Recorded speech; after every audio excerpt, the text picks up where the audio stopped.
السلام علیکم خوشکو برای برومت از دخوازم دمن رونایا قرآن دا همی کو قرآن اشارت به بال کریه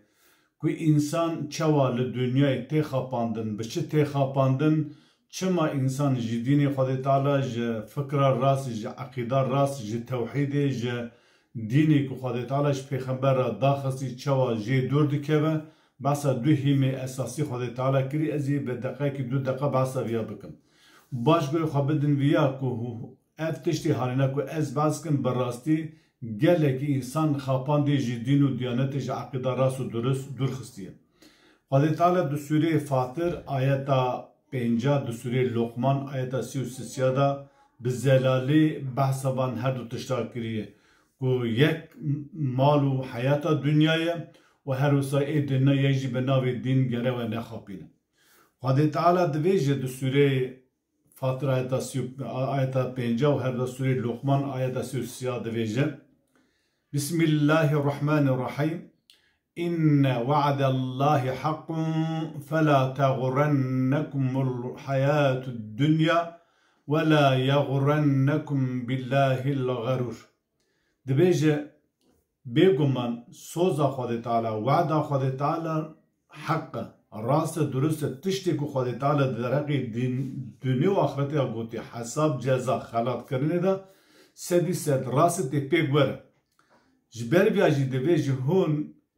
جی دین خود تعالی حیات دنیای و نخاپینه انسان که لپی حیات دنیای دیکه لپی مال و ملکی دنیای دیکه اهمیت ناد دین ناد دیانتی امی واجب دین خواه ناجی بزن بکو دا عقیده وی دا شاشی هی غلطی هی قلسی هی ضعیف بون هی لو ما اهمیت و گرینگی ناد دین خود تعالی مال دنیای شانتون دنیای شهرت دنیای لذت دنیای ذوق دنیای حیات دنیای خیر و خوشی دنیای وی دخابین جدین دور دخه دوی هم بزنه به ایت تاج بو مال دنیای میل نکر ایت تاج بو مال دنیای تا روجی نکر ایت تاج بو مال دنیای جهاد نکر ایت تاج بو مال دنیای شهرت دنیای پست و مقام و وظیفه د دین خود راست و درست نگو تو بزنه بگو تو به مال دنیای هاتی خاپاندن حیات دنیای نتنی پره زیر و زیوه همو شان و شهرت و مقام و موقع و وظیفه جی حیات دنیای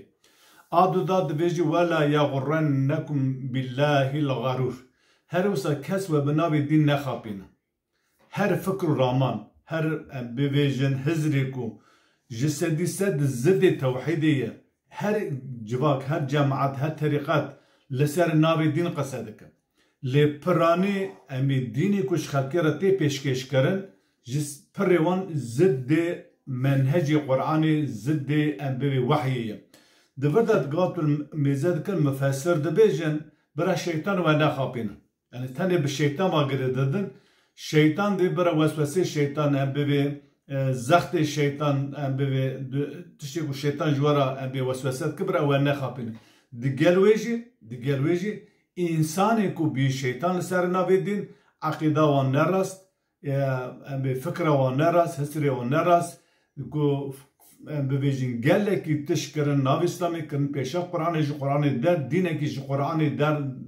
دفر قرآن بعض که اف جی به ناو دین و خاپین عقیده و انبوی خراب که ایرو به پرانی قسم طریقات و هنگ جماعت دینی براسی جی فکری وان افکاری وان امین ناکوکی که مزن ده نابرا وانو شده هی قرآن ده هی خواهی تعالی دوی برا کس تو فکر رامانه که و لسر نابی خواهی نخاپینه گاوه هندین نزانه به هر کس سر نابی دین درد که باید خاپینه دوی هندین بزانه به انسانی که گاوه دین جوارا پیشکش کرد گاوه جوارا گود گاوه هندین بزانه به هنزانه فکری که راسته و فکری که شاشه چه عقیده راسته چه عقیده شاشه جبروی ام جنسان را انسان دوی قهمه مشغول میش کرد مروجی کرد اولا محافظه کاره و مخوا خلاص کرد بو اهل جنت نخیر دین خود تعالی دوی هم بجین و دوی عقیده و ساغلان بر راست به درست به دا که هون به مال دنیا نخاپاندنی و تو کسی که جماعت و طریقت دینی دیگل شیطان ابلیس جن و هر انسانی که بونه شیطان و جریا خود تعالی دور نخ